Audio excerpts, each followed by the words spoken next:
Hello बच्चों, let's read the question. What is crossing over? Describe its importance. Okay, तो crossing over पहले होता क्या है ना. तो इसके लिए सबसे पहले हम देखते हैं की concept.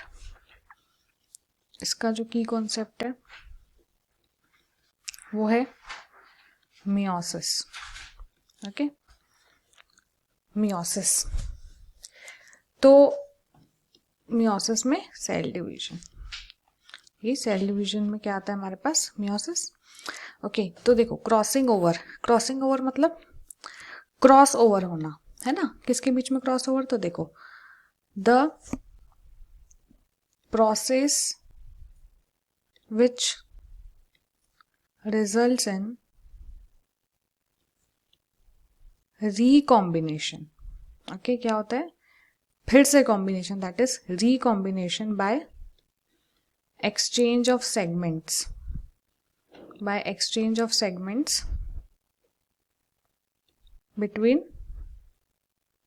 between the chromatids of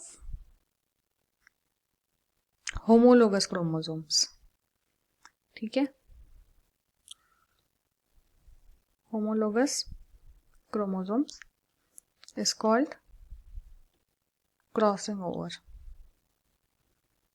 ठीक है, देखो बेसिकली होता क्या है क्रॉसिंग ओवर में. जो मियोसिस होता है, मियोसिस 2 टाइप का होता है ना. Meiosis 1, meiosis 2. और मियोसिस 1 के 4 टाइप होते हैं, 4 स्टेजेस होते हैं. प्रोफेज 1, मेटाफेज 1, एनाफेज 1 और टीलोफेज 1. ठीक है, सेम ऐसे मियोसिस 2 के होते हैं. प्रोफेज 2, मेटाफेज 2, एनाफेज 2 और टीलोफेज 2. तो जो हम क्रॉसिंग ओवर की बात कर रहे हैं, तो ये क्रॉसिंग ओवर जो होता है वो कहाँ होता है? वो होता है प्रोफेज 1 में. ठीक है, प्रोफेज 1 में. किसके? मियोसिस 1 में. तो अब हम बात करते हैं मियोसिस 1 के प्रोफेज 1 में.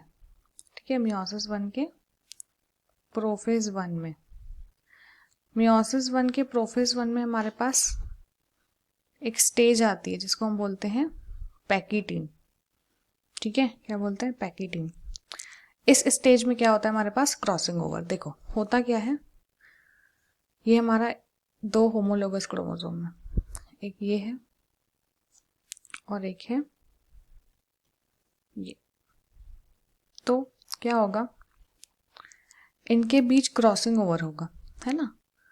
होता क्या है, ये इसके साथ क्रॉस ओवर करता है, ये ऐसा. तो क्या होता है, सेगमेंट का एक्सचेंज हो जाता है. देखो ये इतना पार्ट इसका इसमें चला गया, इसका इसमें चला गया, है ना. जिसकी वजह से क्या होता है, ये कुछ ऐसा होता है, ये ऐसा. और इसमें कुछ पार्ट इसका आ जाता है और उसमें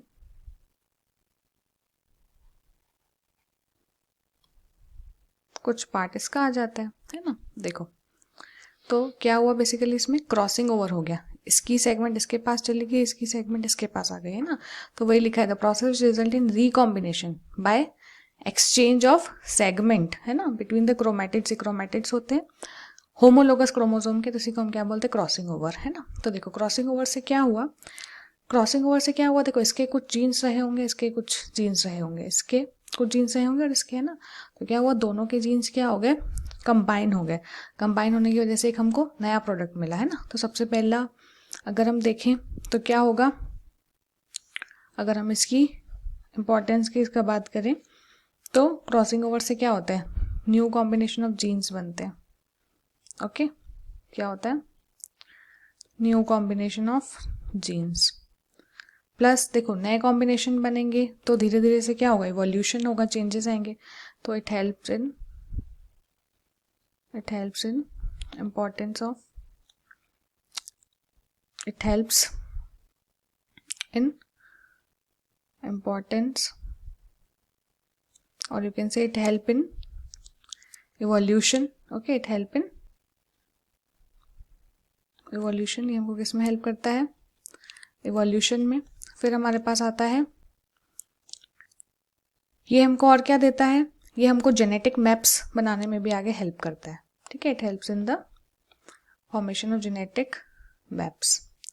क्लियर है? तो क्या होता है क्रॉसिंग ओवर, जब दो होमोलोगस क्रोमोसोम मिलते हैं तो इनकी सेगमेंट में एक्सचेंज होता है, जिसकी वजह से इसका जीन इसमें चला जाता है, इसका जीन इसमें चला जाता है, इसकी वजह से एक नया कॉम्बिनेशन बन पाता है ना। ये इसका इंपॉर्टेंस है कि इसकी वजह से हमको न्यू कॉम्बिनेशन ऑफ जीन्स मिलते हैं, जिसकी वजह से हमको इवोल्यूशन में हेल्प मिलती है। धीरे धीरे हमारे ऑर्गेनिज्म चेंज होते हैं, इवोल्यूशन होता है, प्लस ये हमको जेनेटिक मैप्स बनाने में भी क्या करता है, हेल्प करता है। ओके, सो ये था हमारा क्या, what is crossing over. Hope you understood it well. Best of luck.